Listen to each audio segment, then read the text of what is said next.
En la lección anterior ya vimos a grandes rasgos en qué consiste una integral triple y cómo, mediante el teorema de Fubini aplicado a este caso, uno puede finalmente calcular una integral triple simplemente viéndolo como una integral iterada, en donde, bueno, finalmente tenemos que calcular por lo menos 3 integraciones sobre una variable. Vamos a ver ahora un resultado similar al teorema de Green y el teorema de Stokes. Y de hecho, el teorema de Green, que ya discutimos hace algunas lecciones, se puede escribir en una forma que es prácticamente la que regularmente se da para el teorema de Gauss. Entonces, recordemos que cuando hablamos en algunas lecciones atrás acerca del teorema de Green, entonces nos fijábamos en el plano cartesiano, teníamos una cierta región, no importa cómo se llame, y aquí pues suponíamos que esta región tiene un borde que llamábamos C, y para esa curva frontera le habíamos asignado una cierta orientación especial, con la condición de que al ir avanzando sobre esta curva, el dominio D siempre quedara a la izquierda. Lo que demostramos inicialmente es la forma en la que tradicionalmente se expresa el teorema de Green, y esa forma es la siguiente, que la integral sobre C, una integral cerrada,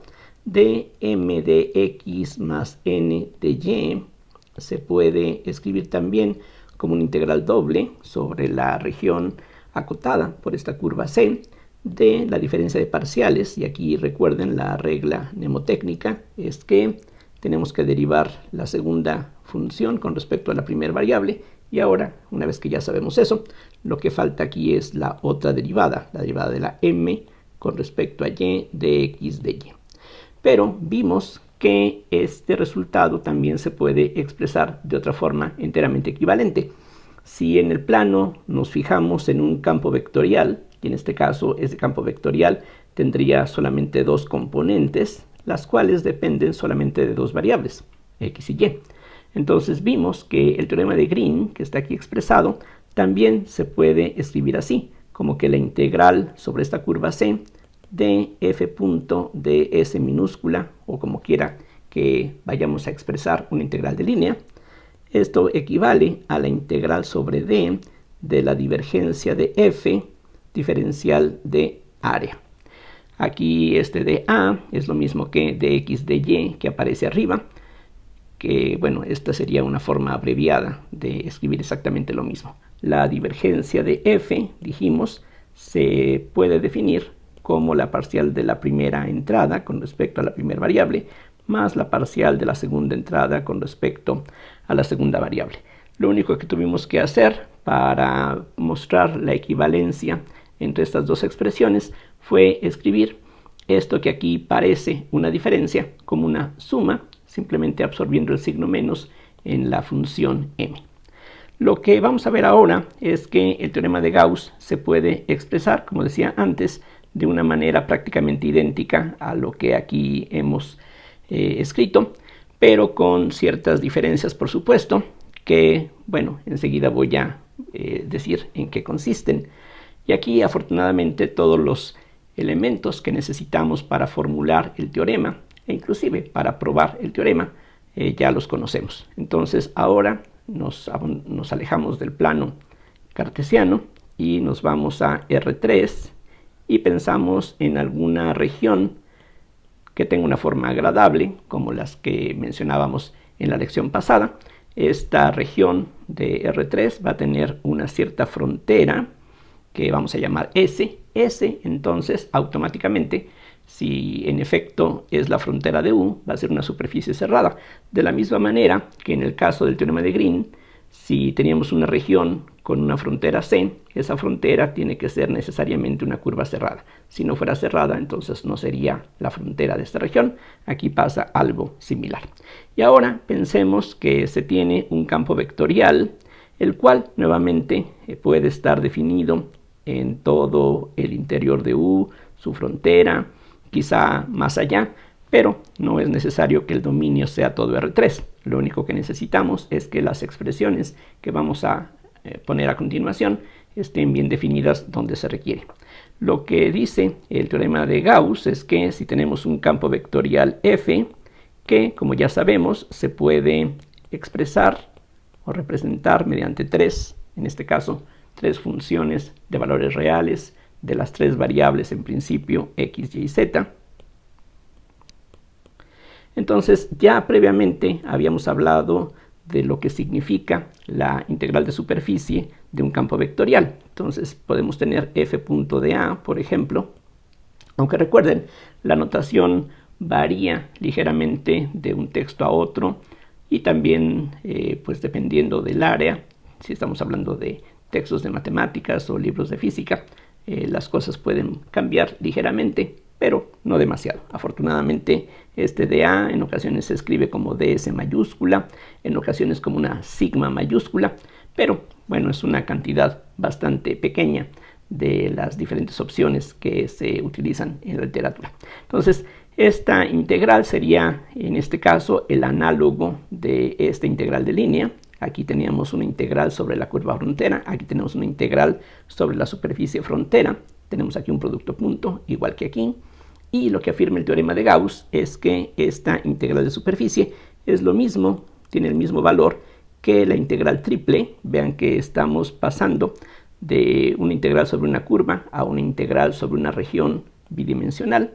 Aquí ocurre algo similar, de una integral sobre la superficie pasamos a una integral sobre una región en tres dimensiones, y la función que tenemos que integrar es justamente la divergencia de f, y aquí solamente falta agregar dx de y de z, que en ocasiones simplemente se abrevia como la diferencial de volumen, porque precisamente, como veíamos en la lección anterior, este producto viene a sustituir o aparece en cierta manera cuando tomamos el límite de las sumas de Riemann, en donde teníamos volúmenes de la partición que hacíamos en esta región del espacio tridimensional. Aquí la divergencia de f se define, se calcula de manera similar a lo que ya se indicaba aquí arriba. Ahora tenemos más componentes, tenemos más variables, y en este caso la divergencia se puede definir o calcular como la suma de las parciales de las componentes de esta manera. La primera componente se deriva con respecto a la primera variable, la segunda con respecto a la segunda, la tercera con respecto a la tercera, y de esto que era un campo vectorial obtenemos finalmente una función que tiene como dominio precisamente la región U. Eso es lo que necesitamos para que esta integral esté definida. Y entonces vean cómo de una parte tenemos una integral que involucra un campo vectorial, y del otro lado tenemos una integral en donde lo que aparece es una función de valores reales que se define o se calcula de esta manera. Vamos a ver un ejemplo para ilustrar todo esto, lo cual va a servir, yo espero, para pues repasar o para ver con un poquito más detalle algunas de las ideas, de los conceptos, de los resultados que ya hemos estado utilizando en todo este curso. De hecho, en el ejemplo que vamos a ver a continuación, casi todo lo que hemos tratado en este curso lo vamos a necesitar. La única excepción notable sería la integral de línea, pero prácticamente todo lo demás va a aparecer en el ejemplo que veremos a continuación. Entonces, para aplicar el teorema de Gauss vamos a necesitar dos cosas: un campo vectorial y alguna región de R3 que automáticamente va a definir la superficie que sería su frontera. Entonces, en el ejemplo que veremos a continuación vamos a fijarnos en un campo vectorial, el cual, como ya hemos visto anteriormente, se puede definir simplemente diciendo cuáles son sus componentes. Aquí vamos a suponer que esas componentes son, por ejemplo, x, y cuadrada. Esa sería la primera. La segunda supongamos que es 2x cuadrada. Y la tercera, x por y por z cuadrada.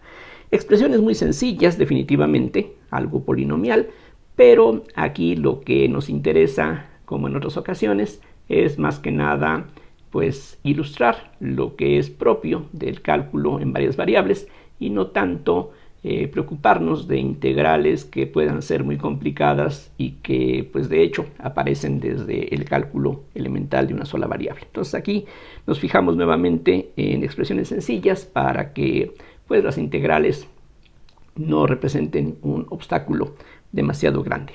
Y la región en la que nos vamos a fijar va a ser una esfera de radio 5 centrada en el origen. Aquí otra vez esto puede sonar como algo demasiado sencillo y pues más o menos la idea es esa, que sea un caso relativamente simple. Entonces aquí nos vamos a fijar en la región U, que sería el interior de esta esfera, y su superficie tiene entonces como ecuación x cuadrada más y cuadrada más z cuadrada igual a 25.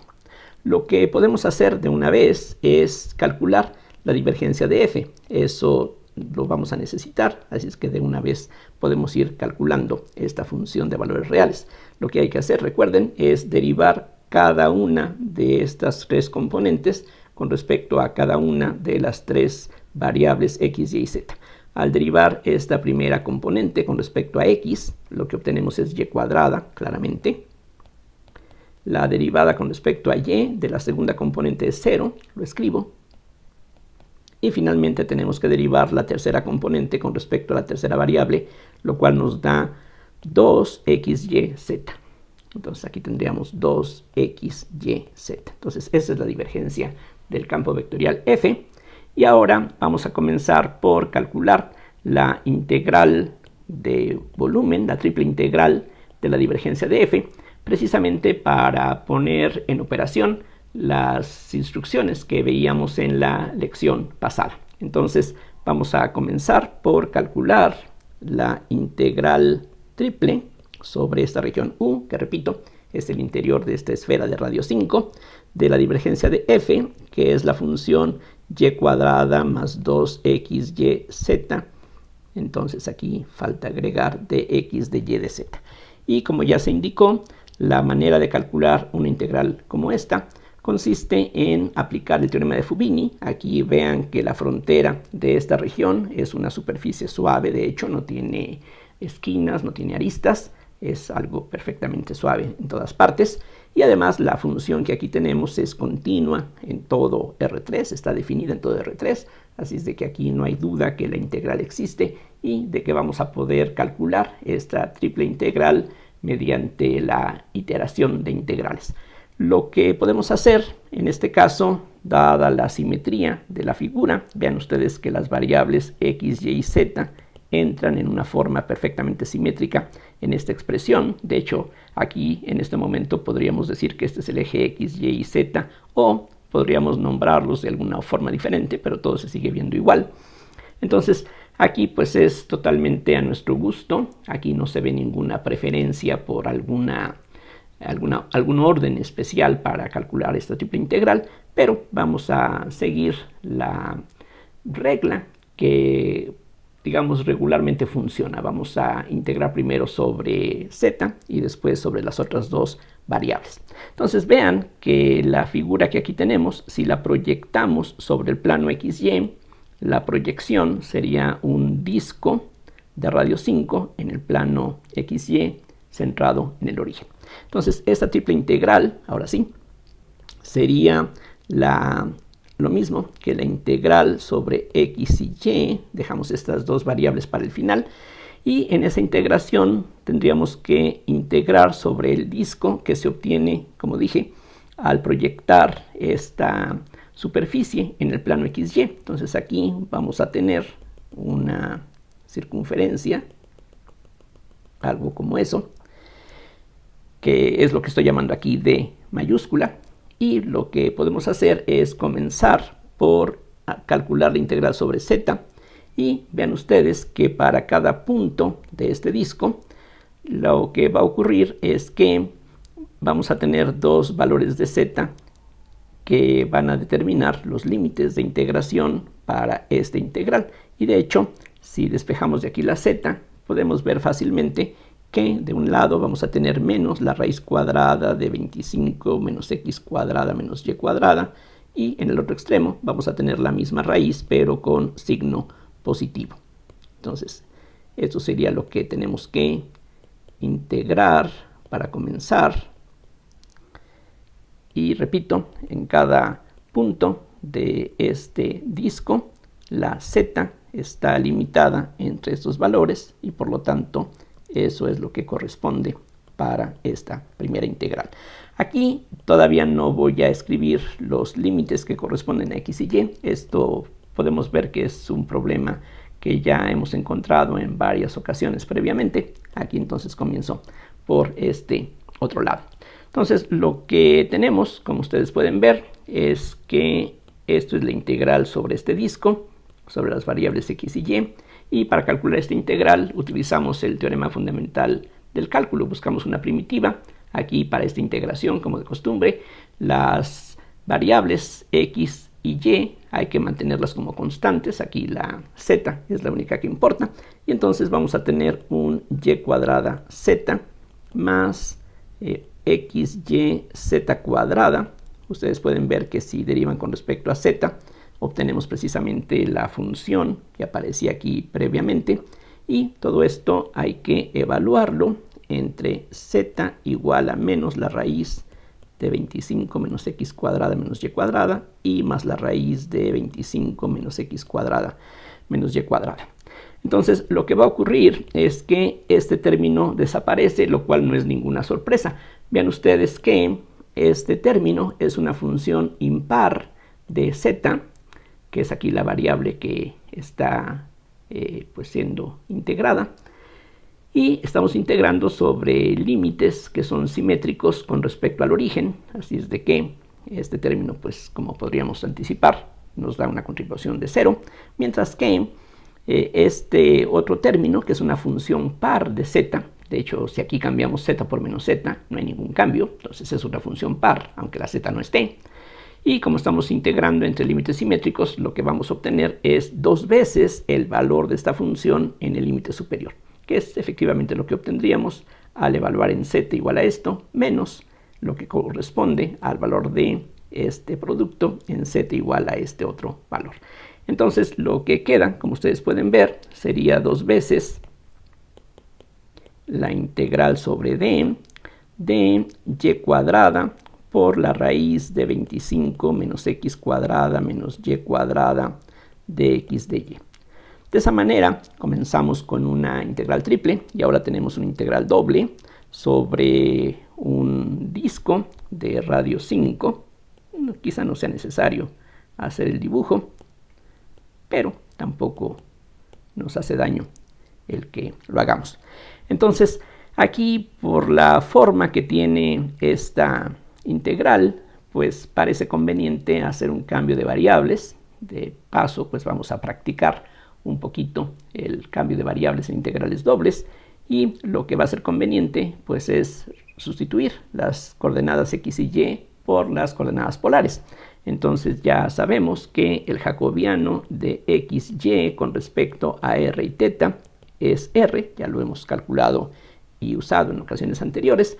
Así es de que en términos de esas variables, la región que aquí tenemos, que es este disco, corresponde a algo inclusive más simple y conveniente. Si aquí tenemos r y aquí tenemos θ, lo que necesitamos considerar es un rectángulo en donde la r se halla entre 0 y 5, que es el radio de este disco, y θ, por ejemplo, va de 0 a 2pi. Entonces esa sería la región en donde vamos a tener que integrar sobre las nuevas variables r y θ. Entonces lo que ya sabemos es que esto es igual a 2 veces la integral sobre r de 0 a 5, la integral sobre θ de 0 a 2pi, por ejemplo. Y a eso hay que agregar la r, que es el jacobiano que ya aquí se indicó, y finalmente la función que estamos integrando, pero ahora expresada en términos de las nuevas variables. Recordemos que la y equivale a r seno de θ, así es que vamos a tener un r seno de θ al cuadrado correspondiente a esta y cuadrada, y de esta raíz lo que vamos a tener es simplemente la raíz cuadrada de 25 menos r cuadrada, que precisamente es lo que nos hace pensar que las coordenadas polares sean una buena opción para calcular lo que aquí hace falta. Entonces lo que podemos hacer es separar esta integral. De hecho, ya no queda como una integral iterada, sino más bien queda finalmente como un producto de integrales. En este caso, pues, tendríamos dos veces la integral de 0 a 2pi del seno cuadrado de teta por una parte, y por otro lado vamos a tener la integral de 0 a 5 de r cúbica de r por la raíz de 25 menos r cuadrada. Para la primera integral, que involucra funciones trigonométricas, lo que podemos hacer es esto que ya hemos empleado frecuentemente en el pasado, es decir, que el coseno de 2θ es lo mismo que el coseno cuadrado de θ menos el seno cuadrado de θ. Y ahora, escribiendo el coseno cuadrado como 1 menos seno cuadrado, esto equivale a 1 menos 2 veces el seno cuadrado de θ, que implica que el seno cuadrado de θ es lo mismo que 1/2 de 1 menos el coseno de 2θ. Para la integral sobre r, lo que va a ser conveniente es efectuar un cambio de variable, llamar por ejemplo w a la función que se encuentra dentro del radical. Entonces, si tomamos w igual a 25 menos r cuadrada, tenemos que dw es menos 2r de r, y con eso ya tenemos lo necesario para transformar estas integrales en algo más fácil de calcular. Lo que se obtiene entonces es dos veces la integral de 0 a 2pi del seno cuadrado de θ, que es 1/2 de 1 menos el coseno de 2θ de θ, y tendríamos además la integral que ahora se puede escribir de la siguiente forma. El producto r de r lo podemos sustituir por dw sobre menos 2. Tenemos además la raíz de 25 menos r cuadrada, que es una raíz de w, o sea, w a la 1/2. Pero también tenemos todavía un factor r cuadrada. La r cuadrada, podemos ver, es lo mismo que 25 menos w. Así es de que aquí agregamos justamente ese factor, 25 menos w. Los límites de integración se determinan fácilmente. Cuando la r vale 0, la w vale 25. Y cuando la r vale 5, la w vale 0. Ahora vamos a ir calculando cada una de esas integrales. Por una parte, este 2 desaparece. Una primitiva del coseno de 2θ es 1/2 del seno de 2θ, pero al evaluarlo en 0 y 2pi, desaparece, debido a que el seno y el coseno son funciones periódicas de periodo 2pi. Y del término 1 de θ, lo que obtenemos simplemente es la función θ evaluada entre los límites, es decir, simplemente un factor de 2pi. Ahora lo que podemos hacer es extraer este factor de menos 2 que aparece dividiendo. Entonces tendríamos 1/2. El signo menos lo podemos absorber intercambiando los límites de integración, y ahora distribuimos el producto que está indicado, es decir, vamos a tener 25w a la 1/2 menos w a la 3/2 de w, lo cual pues es bastante sencillo porque se trata simplemente de potencias de w. Esto entonces es igual a pi por las primitivas de estos dos términos evaluados entre 0 y 25. Para el primer término, lo que tendríamos es 25 por una w a la 3/2 por un factor de 2/3, de tal manera que al derivar con respecto a w, el 3/2 se cancele y quede w a la 1/2 como teníamos. A eso hay que restarle un término proporcional a w a la 5/2 para que al derivarnos de w a la 3/2, y tenemos que agregar aquí un factor de 2/5. Todo esto pues hay que evaluarlo entre 0 y 25, y aquí afortunadamente en w igual a 0 todo esto se anula, entonces solamente hay que evaluar en el límite superior, y cuando sacamos la raíz de 25 tendremos un 5, por lo que todo esto equivale a pi, que multiplica a 2 por 25 sobre 3 por 5 al cubo. Y a eso hay que restarle 2/5 de 5 a la quinta. Ese 5 a la quinta lo puedo separar como 5 al cuadrado por 5 al cubo. Así va a ser conveniente para factorizar aquí algunos factores que pues van a ser comunes. Entonces vean que pi ya lo teníamos aquí afuera y aquí justamente aparece 5 al cuadrado por 5 al cubo, igual que aquí. Entonces lo que podemos extraer sería 5 al cuadrado por 5 al cubo por un factor de 2. Y lo único que queda dentro del paréntesis, después de haber extraído todo esto, sería un tercio del primer término y del segundo un quinto. Todo esto lo podemos entonces escribir como 2pi. 5 al cuadrado pues es 25, 5 al cubo es 125. Y esta resta de fracciones, aquí podemos escribirla con un denominador común de 15. Y en el numerador vamos a tener 5 menos 3, que es 2. Así es de que esto se puede escribir también como 4pi por 25, que es 5 por 5, por 125 entre 15, que es 3 por 5. Entonces podemos cancelar aquí un 5. Y parece que eso es todo lo que podemos reducir, de tal manera que el resultado se puede expresar como 20pi al multiplicar 5 por 4 sobre 3 por 125. Obviamente se puede hacer el producto, es algo sencillo. 2 por 125 es 250, así es de que va a quedar 2500 sobre 3 por pi. En fin, ese es el resultado de calcular. Aquí no hay que perdernos de vista qué es lo que estamos haciendo. Lo que hemos calculado es la integral de la divergencia de f. Ahora vamos a calcular la integral de superficie de la f misma. Entonces, para eso hay que recordar, y por eso este ejemplo es interesante, porque nos da la oportunidad de regresar a varios temas que ya hemos tratado anteriormente. Entonces, lo que falta ahora es calcular la integral de f sobre la superficie de esta esfera. Y para eso lo que tenemos que hacer es parametrizar de alguna forma conveniente la esfera, cosa que se puede hacer para casi la totalidad de la superficie utilizando coordenadas esféricas, como ya hemos visto en ocasiones anteriores. Entonces vamos a calcular ahora separadamente la integral de superficie de la f. Entonces aquí, bueno, no se necesita realmente, pero voy a dibujar la superficie que nos interesa.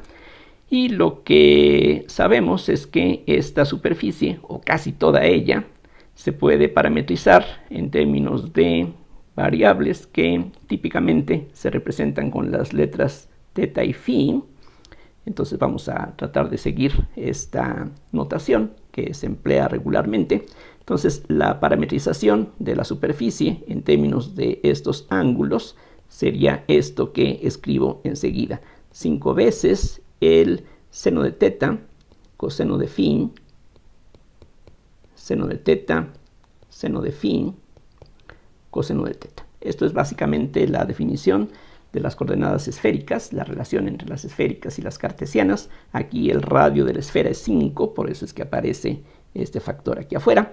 Y esta pues es la expresión para los puntos de esta superficie, con la excepción del meridiano que va del polo norte al polo sur sobre el plano XZ. Pero ese conjunto de puntos no influye mucho, tiene una medida, un contenido 0, así es de que no hay problema si utilizamos una parametrización que realmente no cubre todo lo que necesitamos. Bien, entonces ahora vamos a recordar cómo se calcula la integral de un campo vectorial. Entonces esto, por definición, recuerden, es la integral sobre el dominio de la parametrización, que, bueno, voy a llamarle R o alguna otra cosa que evite confusiones con lo que ya hemos usado. Teta, recuerden, en este caso toma valores entre 0 y pi, mientras que el ángulo azimutal toma valores entre 0 y 2pi.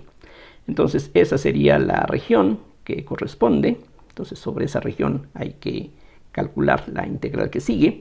Y en esa integral lo que necesitamos es expresar el campo vectorial. Recuerden, en el ejemplo que estamos viendo aquí, esta f es xy cuadrada como primera componente, la segunda componente es 2x cuadrada y la última es xy z cuadrada. Entonces lo que tenemos que hacer es expresar estas componentes ya no en función de x, y, z, sino en términos de lo que le corresponde a x, y, z en términos de esta parametrización. Entonces, por ejemplo, la primera entrada sería el producto de la x por la y al cuadrado. Entonces vamos a tener 3 veces este factor de 5, lo cual nos da 125. Y del producto de x por y cuadrada vamos a tener 3 veces el factor del seno. Vamos a tener un coseno de phi y 2 senos de phi. Entonces aquí tendríamos seno cuadrado de phi por el coseno de phi. La segunda entrada es 2 veces la x al cuadrado. Entonces sería 2 por 25 de la x cuadrada por un seno cuadrado por un coseno cuadrado, porque eso es lo que corresponde de acuerdo con esta expresión para la x. Finalmente, la última entrada es x por y por z cuadrada. Como cada x, y, z incluyen un factor de 5, y aquí ya hay 1, 2, 3, 4, entonces vamos a tener 5 a la cuarta, lo dejo mejor así indicado, como 5 a la cuarta. Y lo que va a aparecer además es el producto de x por y por z, que llevan a un seno cuadrado de teta, a un coseno de teta, a un seno de phi y a un coseno de phi. Aquí he tratado de escribir primero las funciones que dependen de teta y después las que dependen de phi, y además poniendo primero seno y después coseno. Entonces eso es la f, y eso habría que multiplicarlo por el producto phi teta cruz phi phi, y esto finalmente hay que integrarlo sobre los parámetros que son teta y phi sobre la región R que ya se identificó.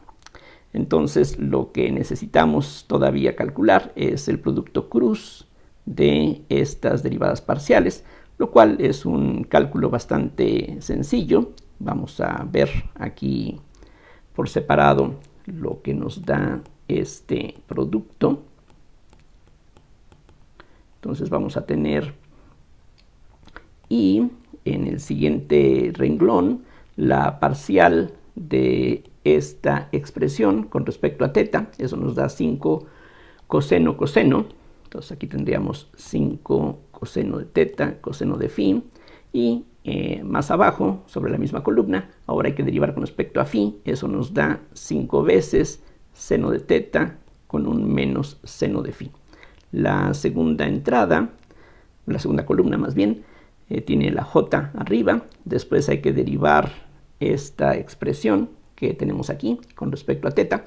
Eso nos da 5 coseno de teta por seno de phi. Y ahora esa misma función hay que derivarla con respecto a phi, lo cual nos da 5 seno de teta coseno de phi. Finalmente tenemos k, y ahora hay que derivar la última entrada con respecto a teta. Eso nos da menos 5 seno de teta, y con respecto a phi, y eso da 0. Entonces, como pueden ver, hay un factor común en los dos últimos renglones de 5, que se puede extraer por las propiedades de los determinantes, nos dan un 25. Y las componentes que siguen se calculan fácilmente. El resultado es un seno cuadrado de teta por un coseno de phi como primera componente. La segunda es seno cuadrado de teta por seno de phi. Y la última es un seno de teta por un coseno de teta, como se puede verificar fácilmente. Entonces, lo que tenemos que hacer es sustituir esta expresión en lo que teníamos dado allá arriba, y con eso la integral de superficie de este campo vectorial, que es lo que se llama el flujo de f a través de la frontera, quedaría como la integral sobre esta región rectangular de 125 seno cúbico de teta, seno cuadrado de phi, coseno de phi, 50 seno cuadrado de teta, coseno cuadrado de phi. Después tendríamos 5 a la cuarta, que es 25 por 25, o sea 625, que no va a ser importante en unos momentos más, pero pues eso es lo que tenemos. Y todo eso hay que multiplicarlo en producto punto con este campo vectorial que hemos determinado. Este campo vectorial, recuerden, es perpendicular a la superficie y de hecho se puede ver que es perpendicular hacia afuera. Entonces eso es algo importante para la validez del teorema de Gauss, cosa que no había señalado, pero bueno, aquí está la oportunidad para hacerlo. Recuerden que en el cálculo de una integral de superficie tenemos que especificar cuál es la dirección de la normal, y para que sea válido el teorema de Gauss necesitamos tomar la normal hacia afuera, y aquí tenemos un vector normal a la superficie y como uno puede convencerse fácilmente, está apuntando hacia afuera, alejándose del origen. Bien, entonces lo que falta aquí son las componentes que ya hemos determinado. Tenemos un seno cuadrado de teta, coseno de phi, seno cuadrado de teta, seno de phi, seno de teta, coseno de teta, por d teta de phi. Entonces lo que necesitamos ahora es calcular el producto punto, y entonces eso nos da, pues para comenzar hay un factor de 25 que podríamos haber extraído ya, pero bueno, lo hago ahora. Y vamos a necesitar primera componente con primera componente. Eso nos da 125, que queda todavía ahí pendiente, por un seno quinto de teta, por un seno cuadrado de phi, coseno cuadrado de phi, es la primera entrada. La segunda, más bien es el primer producto. El segundo término, que sería la segunda componente por la segunda, sería 50 veces el seno cuarto de teta por el seno de phi por el coseno cuadrado de phi. Y finalmente tenemos un tercer término, que es 625 por un seno cúbico de teta, un coseno cuadrado de teta, un seno de phi, coseno de phi, y todo eso hay que integrarlo sobre teta y sobre phi, sobre teta entre 0 y pi, y sobre phi entre 0 y 2pi. Afortunadamente, dos de estos términos desaparecen, lo cual se puede ver fácilmente. Si consideramos este producto, al integrarlo sobre phi, se puede ver que el seno de phi es esencialmente, excepto por un signo, la diferencial del coseno, de tal forma que la integral sobre phi sería algo así como un menos coseno cúbico de phi, pero como estamos integrando sobre phi entre 0 y 2pi, otra vez el hecho de que sea una función periódica con periodo 2pi hace que esta integral desaparezca cuando integramos sobre phi, ya lo que pase con teta, que no va a dar 0, pero no va a ser importante. Y de la misma manera se puede ver que esta otra contribución desaparece porque seno de phi, coseno de phi, es un medio del seno de 2phi, y una primitiva de eso sería un medio del coseno de 2phi. Pero otra vez, al evaluar entre 0 y 2pi, el hecho de que las funciones seno y coseno sean periódicas con periodo 2pi hace que el valor de la diferencia correspondiente al evaluar la primitiva, todo eso desaparezca. Entonces lo que nos queda es nada más este primer término, y todo eso nos da 25 por 125. Y ahora otra vez lo que queda no es una integral iterada, sino un producto de integrales. Por una parte vamos a tener la integral sobre teta del seno quinto de teta, donde teta va solamente de 0 a pi, y para la otra integral vamos a tener la integral de 0 a 2pi del seno cuadrado por el coseno cuadrado. Para eso vamos a utilizar de nuevo identidades trigonométricas.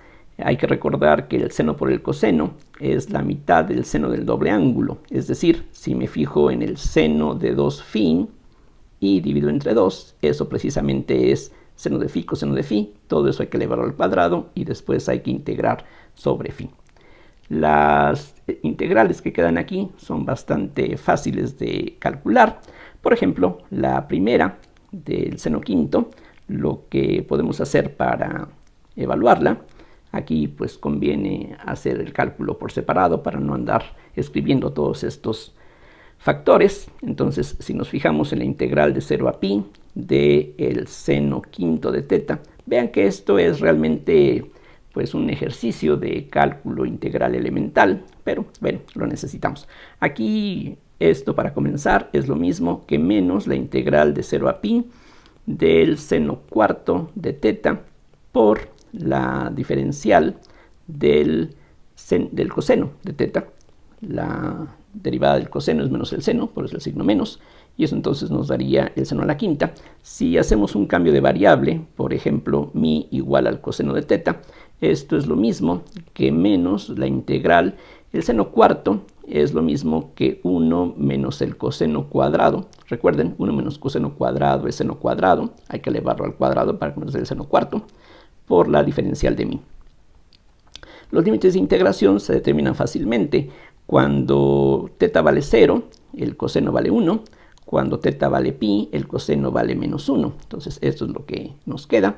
Y esto es lo mismo que la integral de menos 1 a más 1, invirtiendo el orden para absorber el signo. Y lo que está como integrando lo podemos desarrollar, es 1 menos 2 mi cuadrada más mi cuarta. Y otra vez, como se trata de potencias de la variable de integración, esto se puede integrar fácilmente término a término. Lo que se obtiene es mi menos 2 tercios de mi cúbica más un quinto de mi a la quinta, que hay que evaluar entre menos 1 y más 1. Como todas estas son potencias impares de la variable mi, lo que nos da en los extremos, uno es el negativo del otro, así es de que esto es 2 veces lo que vale toda esta función en el límite superior, lo cual es muy sencillo porque todas las potencias de 1 nos dan 1. Entonces vamos a tener aquí 1 menos 2 tercios más un quinto, o sea, si tomamos 15 como denominador común, tendríamos 15, después tendríamos 10 y finalmente tendríamos más 3. Esto entonces se convierte en 2 sobre 15, que multiplica, vamos a ver a qué, 15 menos 10 es 5, más 3 es 8. Entonces ese es el resultado de esta integral. Por otro lado, la integral del seno de 2 phi al cuadrado también se puede determinar fácilmente utilizando nuevamente la identidad que hace unos minutos habíamos recordado. Y bueno, calculo también esa integral por separado. Entonces la integral de 0 a 2 pi del seno de 2 phi sobre 2 al cuadrado de phi sería lo mismo que un cuarto, que podemos aquí separar, sacamos este factor. Quedaría la integral de 0 a 2 pi y el seno cuadrado, ya veíamos, es lo mismo que 1 menos, aquí lo podemos revisar, el seno cuadrado es 1 menos el coseno del doble ángulo sobre 2. Entonces nos queda 1 menos el coseno del doble ángulo, que entonces sería 4 phi sobre 2, y eso hay que integrarlo sobre phi. De nuevo, una primitiva del coseno sería un seno, que nuevamente por la periodicidad de estas funciones hacen que este término desaparezca. Lo único que vamos a tener entonces es un octavo, y del término 1, al evaluarlo entre los límites, obtenemos un factor de 2pi. Es decir, aquí lo que obtenemos es finalmente pi sobre 4. Y ya estamos listos para regresar al cálculo que estábamos haciendo. La integral sobre la superficie de esta esfera de este campo vectorial punto dA, entonces sería 25 por 125, que está aquí a la vista. De la integral sobre el seno quinto tenemos un 2 por 8 sobre 15. Y finalmente de la integral sobre phi queda un factor pi sobre 4. Entonces podemos aquí hacer algunas simplificaciones naturalmente. Por ejemplo, el 15 que está en el denominador, conviene escribirlo como 5 por 3. Además vamos a tener que un 8 que aparece arriba con un 4 que aparece abajo se simplifica quedando un 4. Entonces vamos a tener 25 por 125 por 4 pi. Entonces este 25 que tenemos en el numerador sobre 5 nos da 5, que por 4 es 20 por 125 pi sobre 3. Nuevamente 2 por 125 es 250, por 10 es 2500 sobre 3 pi. Y si comparamos con lo que habíamos obtenido previamente del cálculo de la integral de la divergencia, vean que es exactamente el mismo 2500 sobre 3 por pi. Entonces, en la siguiente lección vamos a ver una demostración que es sorprendentemente y extraordinariamente sencilla. Aquí simplemente para no extender esta lección, no vemos en este momento la demostración, pero es algo que lleva unos pocos minutos. Entonces vamos a ver en la siguiente lección la demostración del teorema de Gauss. Aquí por lo menos ya este ejemplo nos ha servido para ejercitar, para recordar muchas cosas que habíamos estado viendo previamente, y lo nuevo que sería la idea de una integral triple, que bueno, como vimos en esencia no es muy diferente de lo que ya conocíamos acerca de las integrales dobles. Bien, espero que todo esto haya resultado claro y que bueno, ayude a integrar todos estos conocimientos. Ya pues continuaremos hablando de esto. Más adelante vamos a ver cómo, mediante el uso del teorema de Gauss, que aquí estamos empleando y que vamos a demostrar, uno puede deducir, aunque no es la única manera, la fórmula para el cambio de variables en integrales triples. Ya antes, y aquí lo acabamos de utilizar, antes habíamos visto cómo cambiar variables en integrales dobles. Vamos a ver que una regla muy similar se aplica para integrales triples, y uno puede inferir que para integrales múltiples una regla similar se satisface, y efectivamente así es. Bueno, entonces eso es todo por ahora. Muchas gracias por su atención y hasta la siguiente.